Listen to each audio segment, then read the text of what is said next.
Предмет сегодняшнего разговора – фотореференс. У фотографии есть авторские права брать чужую фотографию, копировать ее в живописи один в один. Ну-ну-ну, ай-яй-яй. Спорное творчество.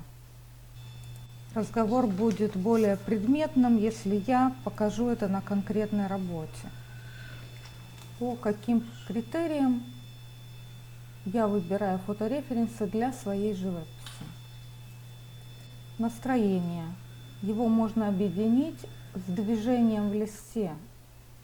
Композиция, подчинение пятен общему ритму. Ну и самое сладкое – задумка по цвету. В этом фотореференсе настроение – это движение птиц. В композиции я немного наклонила силуэт мальчика по направлению к птицам. Прежде всего тоновой набросок, в нем решается, что у нас самое теплое, что самое светлое, что среднее по тону. Часто в пейзаже низ композиции темнее, чем небо. Мой тоновой набросок по этой фотографии был именно в таком ключе. Тяжелый низ, легкий верх. На этапе тонового наброска я уже определяюсь с характером птиц, потому что фотореференсы с силуэтом мальчика меня не устраивают птицы, они недостаточно выразительные для моих целей. Нахожу похожее фото, в котором силуэты более понятны. Кроме этого, на фотореференсе с мальчиком очень много лишнего. Эта масса птиц на заднем плане мешает восприятию силуэта. И еще наравне с мальчиком внизу есть какая-то коробка с птицами, ее тоже вон. В цветовых набросках у меня была дилемма сделать небо бирюзово-зеленое такое, яркое, или же голубое.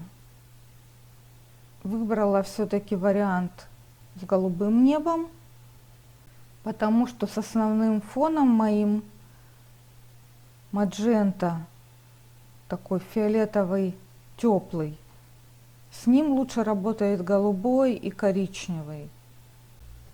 Если двигаться по аналоговой цветовой гармонии, вот у меня в центре событий этот фиолетовый маджента, мой фон, и цвета подобраны, которые слева от фиолетового и справа от него. В моем видео имприматура я подробно объясняю,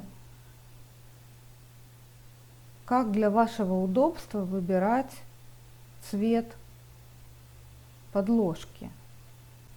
Небольшие светлые пятна, которые держат эту композицию в цвете волн и на цветах, на спинах чаек, они тоже в коричневую сторону. Они по тону сильно светлее, чем земля внизу, этот песок, однако это очень похожий цвет. На переднем плане голубые волны,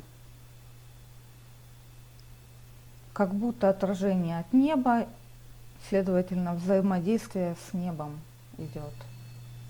И пару слов о фактуре в этой работе. Это сухая пастель, смешанная со связующим для гуаши. Пожалуй, на сегодня все. Не забудьте написать комментарий, поставить лайк. До встречи на моем канале.